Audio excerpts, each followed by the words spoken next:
This meeting is being recorded. Hello, everyone. I decided to contact Ashala a few days ago and ask her to have another deep dive into situation with Russia and Ukraine. Actually, there's more than just this, but we will get into it. But before I start, I want to just say this, because as you know, I think we all know, not only the prices of oil are going up, but silver and gold as well. So those of you who are still on the fence or would like to purchase gold and silver, I collaborate with this company that helps you in United States, Money Metals Exchange. When you mention my name with your first purchase of certain amount, I don't know exactly how much you have to ask them, you say Anya K, they will give you free ½ ounce of silver. It's still time because I believe it will really go up more than it is right now. And also you can support me on my Patreon, which will mean a lot to me. And yes, welcome back, Ashala. Thank you so much for agreeing to do this today.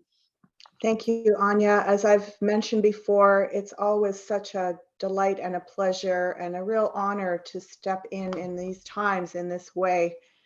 And being held by you, your intentions, and your audience, I'm able to access information that I just can't, tune into and access by myself. So I also would like to explore this topic more deeply and see if we can come to some more clarity. So I would like to start with this. Many of my viewers know that I am one of the most loyal followers, listeners to Tori. I will not provide you any links or anything because for some reason she even disappeared on Twitch lately, like yesterday. But what I want to say is this. In the last time since we've spoken with Ashala, I really went deeper into this, and I was watching a lot of interviews with Putin that he gave. I was watching, which by the way, some people don't know, he speaks fluently English, he just pretends he doesn't. So I also listened to both sides, okay?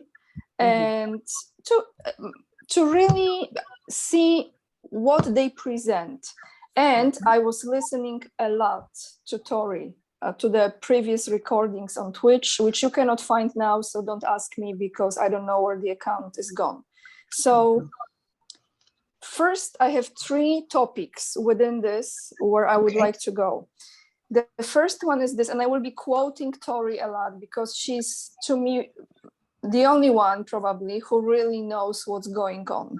So she said that there was no invasion in the very beginning. There were only military strikes, the strikes that were like on military targets, okay, which is without participation of soldiers or army. I'm talking the beginning, okay, because I want to be objective here and I stand for peace and I stand for truth. So this is not me taking the sides. I just want to understand what's going on. So my first, another thing, within this invasion now, what I understand, and even listening to Putin, I think he gave this speech about 17 or 18 hours ago, addressing to the citizens of Russia. What I want to say is this, as I understand, and this is what Tori was saying, that there are paid soldiers like neo-Nazi army that is paid, by the way, dressed up in Prada boots, original Prada boots, like Devil Wears Prada. This is not a joke. And they are the ones who are taking citizens as the living shield, and they are creating this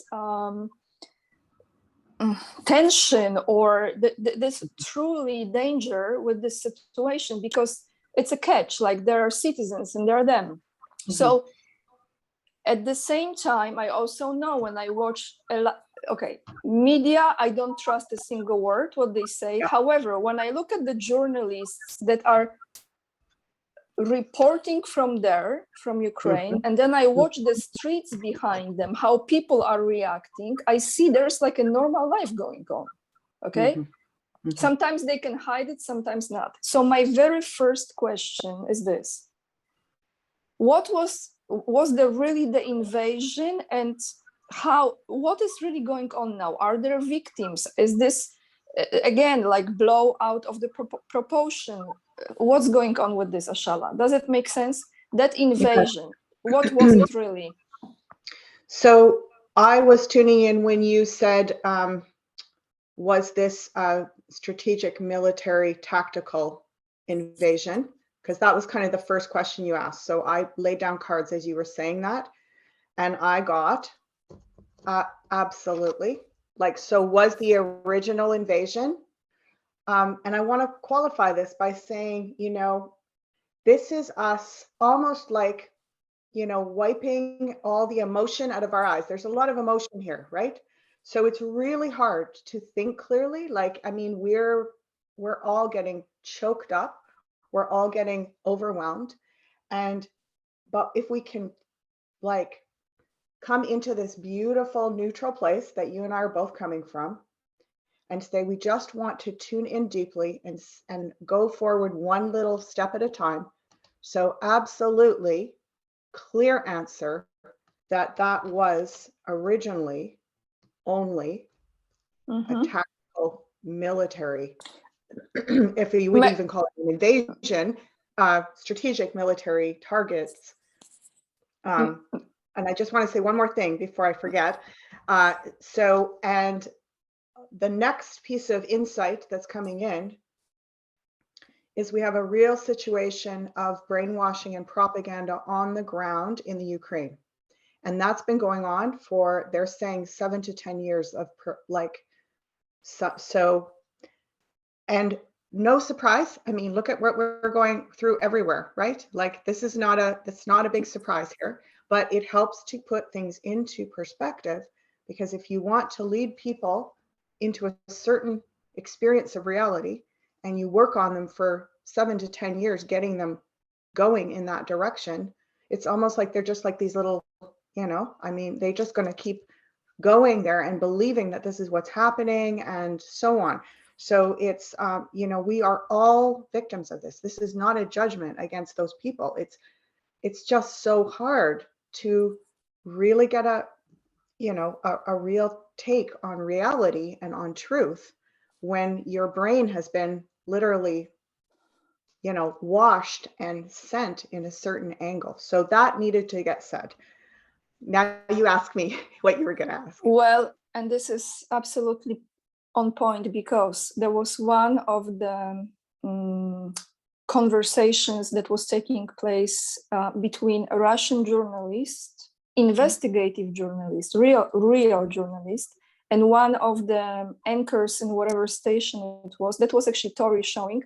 And that woman, I think Nadia or Natalia, she was saying that the image, she said this and then they cut her off, that the image that was presented as the soldiers were apparently crossing the border of Ukraine was not necessarily the right image. It was not the image.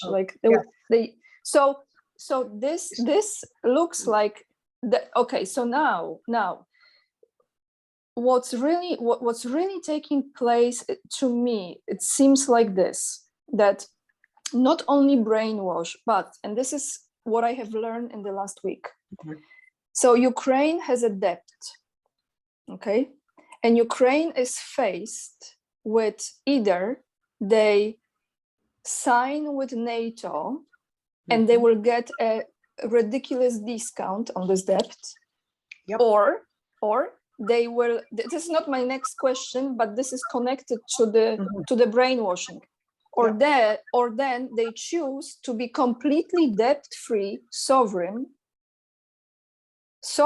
but I don't know how this works, but that's what Tori said, independent by part of Russia territory, but independent. I don't know if that's possible. So that's right here. Okay, Yeah. great. Anyone that knows the cards, you can ask them. Like moving in a direction towards, this is steadily going, very pragmatic, very practical, and this is autonomy, material autonomy, like a sovereign nation. Yeah. So yes. fantastic, thank you. So Ashala, I will have more than 3 questions if you don't mind. So what you just saw, is this the future? Yes. Okay. Yeah. Okay, And before so you say too much more, because you and I haven't talked about this at all. No. So I want to just say also that another side here on the other side, which feels more like the past, it's kind of a yucky image, but I'm just going to say it because it's actually about endings, and it's about clearing, and it's about cleansing. So please don't be alarmed. But what I'm seeing is like, this is not about starving out people, but it's about starving out a corruption.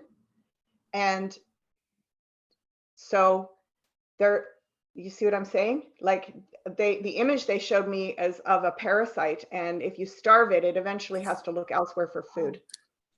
So that's what, it's kind of a gross image, but so there's something, and this is not about the people of the Ukraine. This is about parasitic energy that has been basically feeding on these populations that are vulnerable in Eastern Europe as a result of all the factions and all the divisions and all the, and this has been going on for, well, 13 or 14 years is like really. And then the last 4 years, there's been this, what I'm hearing is like a partitioning. There's some kind of a, like, there's been things put in place to try to like stop that sort of hemorrhaging. And then now it's like, it has to, it's like the final stage of like cutting off the head of the beast or whatever. So. Ashala, before I go into my next question, something just came to me right now. Yeah. We know who from United States, some, of course, not all the names, who invested in Ukraine, okay? So who's making money on the conflict? Yeah. We know this. Yeah. So I just have a very quick question. Mm-hmm. If we can look, if United States is supporting with, militarily, financially, those neo-Nazis organizations, US specifically. Mm-hmm.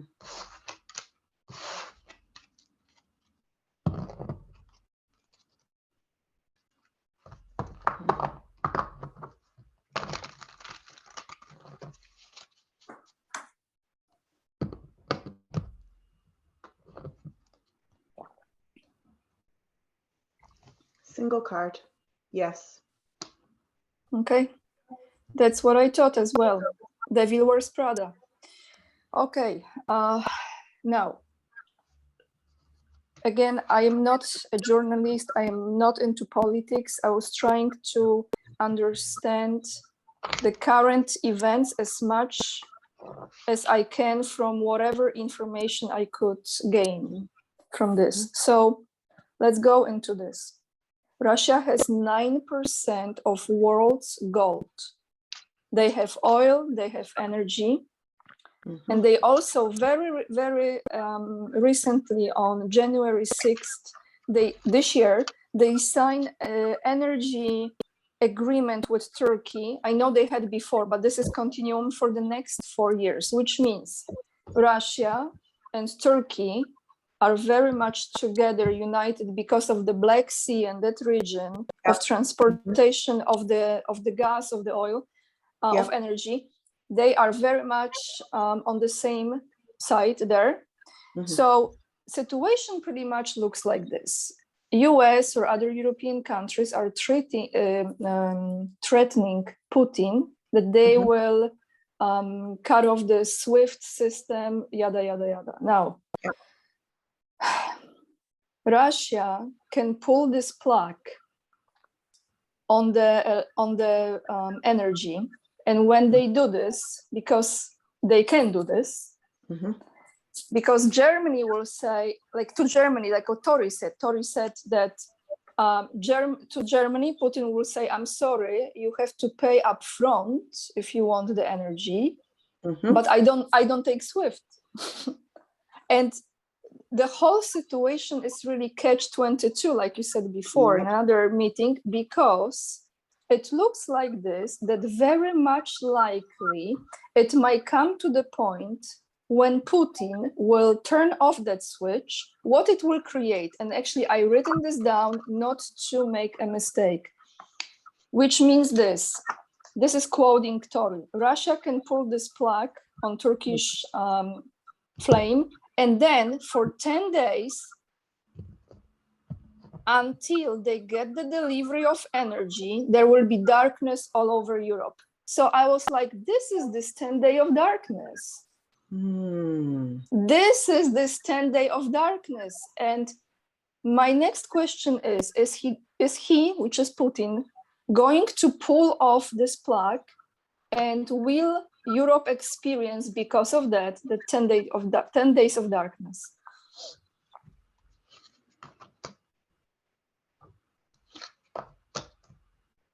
Okay, now this happens frequently with card readings. People find it very strange and frustrating. They want us readers to be able to say, absolutely, this is exactly what's going to happen, black and white. And often what we're shown is some gradients of possibility. And so that is what I feel responsible to share. I'm sorry if it isn't exactly an answer of yes, this is what he's going to do, and it's going to be 10 days of darkness. So the first thing I got was he's going to want to, there's some way of wanting to mitigate that. So because I got like, there's a taking on one hand and a giving on another hand. And I'm getting the chills when I'm saying this. So now, whether or not, I mean, is this something that you can trust verbatim and like, you know, but it does feel like he has some kind of backup plan so that the whole thing doesn't go, it's just too big, too chaotic. Okay. So that's the first thing I got. The second thing I got was that there's like a possibility that it'll only be half that time. So 5 days. And then the third thing I got was that there's negotiations in place right now, and it might not have to happen at all. So you see what I'm saying? Like, It's almost like worst case scenario, it will go off that long, but there's something else that's going to be like, there's something being given, there's something being exchanged. So I don't know exactly what that is, but there's a gift. Something will, like, he will offer something. The second scenario, only 5 days. And the third scenario, that it may not need to happen at all because there's still this negotiating process happening, and it may be, that might be mitigated. Wow. Thank you, Ashala. You know, when Tori said this, it absolutely made sense to me, because I was like, this is this 10 day of darkness, or 5, or maybe none, right?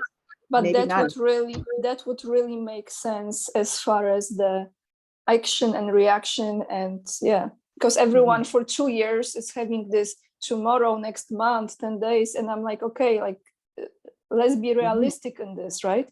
So this takes me to the next question about Turkey. Now, I just want to say too, before we go there, that it's very interesting, because in Europe right now, the sun is getting bright, like it's daylight longer. We're going to the, so it's very fascinating that, because I'm getting like all this sun energy, and there's just something very fascinating about this, the way it's all playing out. Like, that makes me feel like there's spiritual intervention, there's off-world intervention. The timing is very, like, if this was at the darkest time of the year, this would be truly devastating.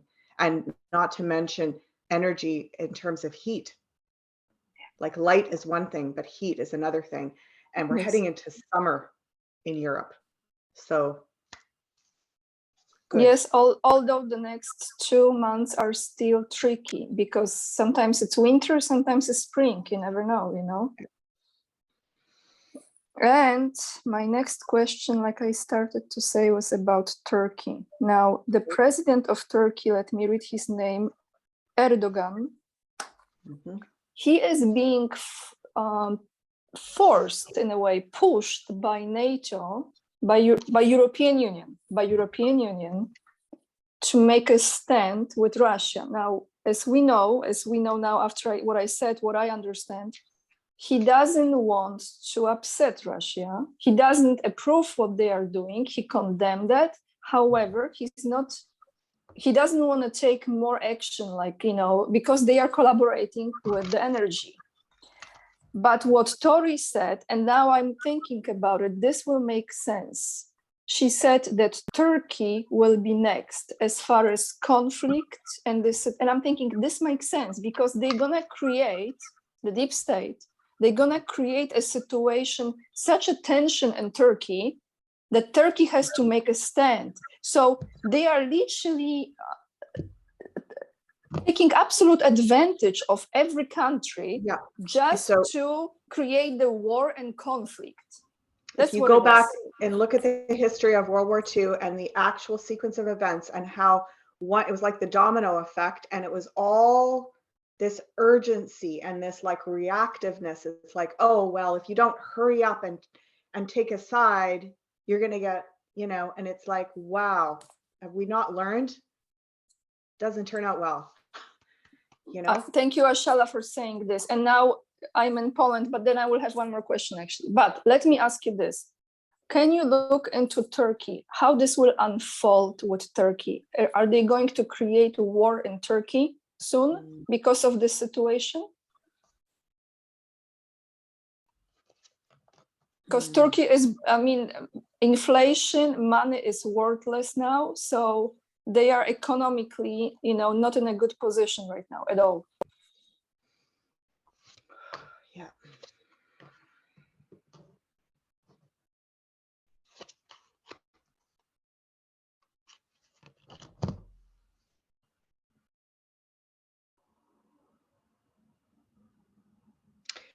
Okay, I'm going to go with, again, this was my answer, which is the death card, which is a bit concerning.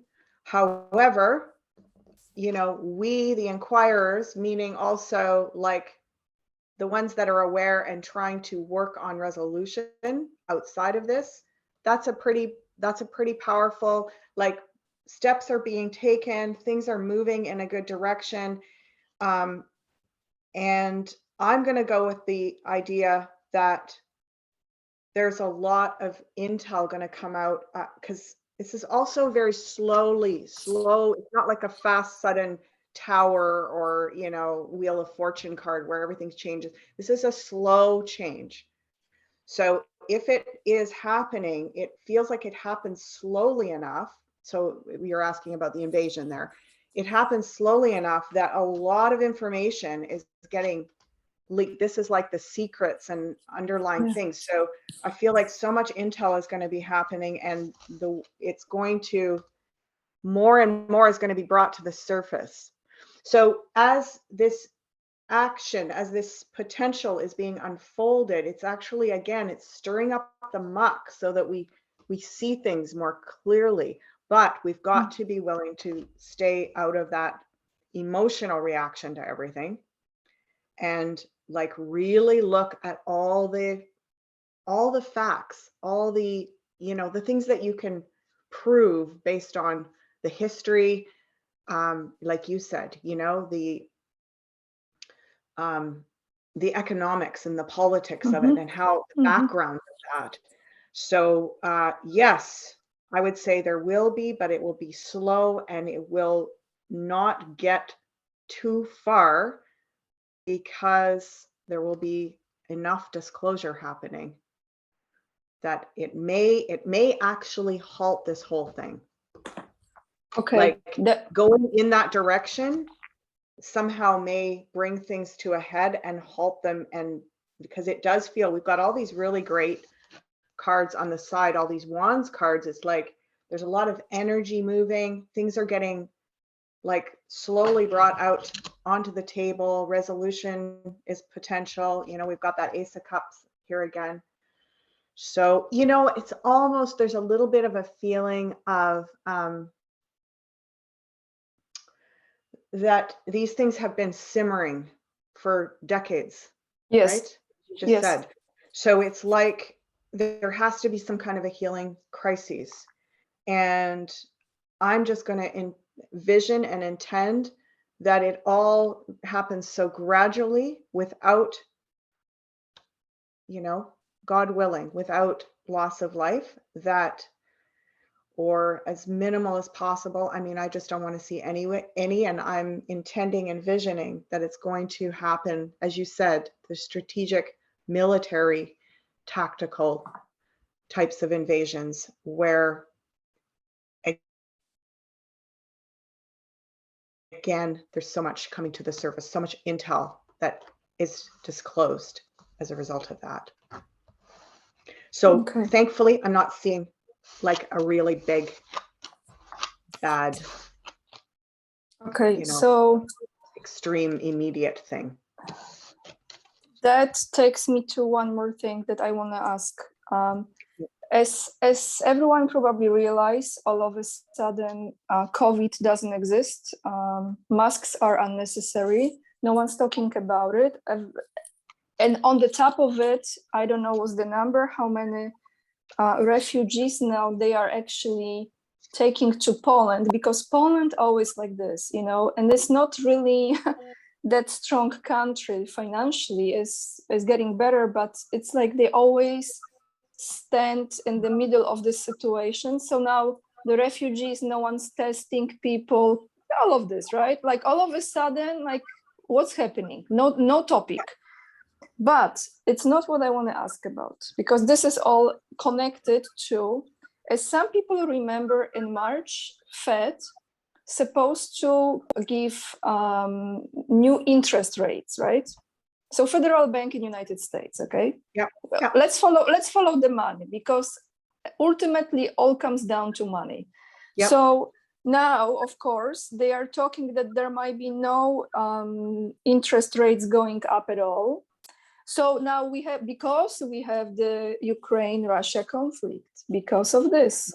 Mm-hmm. My question here is, and then they will need more money printed for Pentagon, so Pentagon can get involved and help. Yep. So the money will never reach people, but will reach the banks and those who they're supposed to reach, right? Yep. So my next question is this. What is Putin really doing to the financial system of the world? What will be the outcome financially from this? Is this a reset by Putin, or what is it?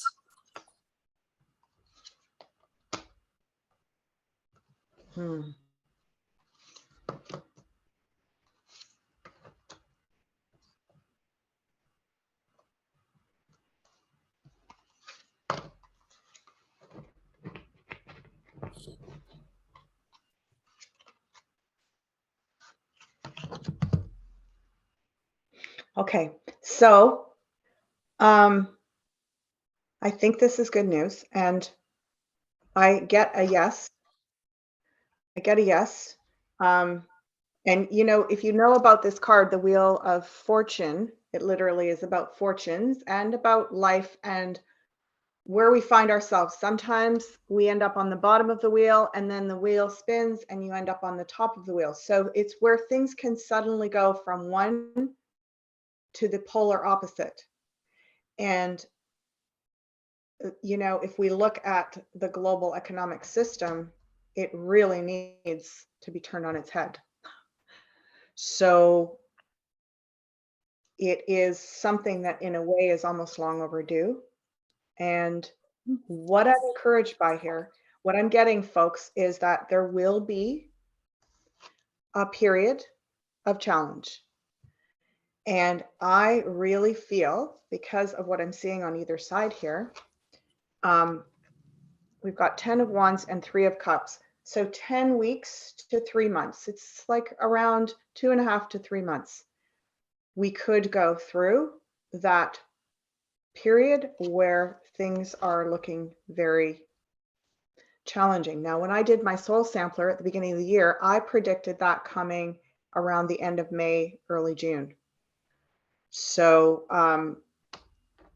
is it going to happen immediately or instantly? I mean, that timeline could have changed, but it does feel like we arrive at a new place, which ultimately is headed in the right direction. These cards on the side here look so encouraging. You know, it's like, so if we're prepared to go through a little bit of time, like 2 to 3 months of financial challenge, I don't see that being the long-term prognosis, providing we can all keep our heads about us and not go into panic and Yep. not start doing really extreme things. So Ashala, this is pretty much crushing the fiat currency. Yeah. Okay, all around the world, because it's just different Ponzi scheme with different currencies names, but it's the same. Well, I don't have the world card here. And what I'm hearing is the 7, and I don't know what that's about, but so G7, I think the summit, G7 summit, is it? I don't know. I'm just hearing the 7. Okay, So, and I think it's that. okay. Yeah. You know, when they have meetings, Russia, France, all those European countries, like the summit, G7, I think is the name. I'm not sure. Well, G7. and there's the G8, but I don't know what the 7 is about, but I hear that. I hear the number 7. We also have 3 10s here. So this is the completion of an old cycle. Okay. And a really beneficial outcome that comes from this. So when you said, is it going to reset the entire world? Well, there are some countries that are outside of that, you know. Yeah. You're right. You're right. Like Ecuador is Bitcoin, or yes, you're right. Yeah. Okay. So, and I don't know, the 7 was like really at the core. And then I also heard the number 10 and 11. So there's just, yeah, like it maybe will influence those core 7 the most, and then some others as well, to a lesser degree. So this looks like we have about a few more months into summer ahead of us to make wise decisions with what we do with this old money. Yep. Because it's gonna lose value. It's already, I mean, clearly we know it has been, right? But now, especially with this conflict. And that's why Russia also was buying more and more gold. I mean, I just learned that they are owning 9% of entire world's gold. Yeah. You know, so there was a preparation going on for quite some time, and many people, you know, I don't think they fully took it seriously, that they have to prepare themselves too. But I think we'll be fine. We'll be fine. We will be protected. We are fine. It's just, I had a feeling that this is sovereignty, freedom, and money. That there were 3 topics within this conflict. Yep, I agree. Okay. So Ashala, this was quite serious today, and I hope I didn't talk too much over you, because I was trying to explain my next question, and I'm not really into those topics. I'm not professional, like, you know, journalist. So thank you for joining me today. Absolutely, Anya. And to those of you who would like to contact Ashala, I leave the links below. There's her website. You can book the reading with Ashala. Also her YouTube channel, Ashala Yardley. She does weekly readings there as well. And sometimes she has guests, actually on all those topics, by the way, money and crypto and energy and sustainable future, and, like, you know, green stuff like gardening. It's all connected, it's all important. So please check Ashala's channel as well. And thank you, Ashala, for today. Thank you very much, Anya.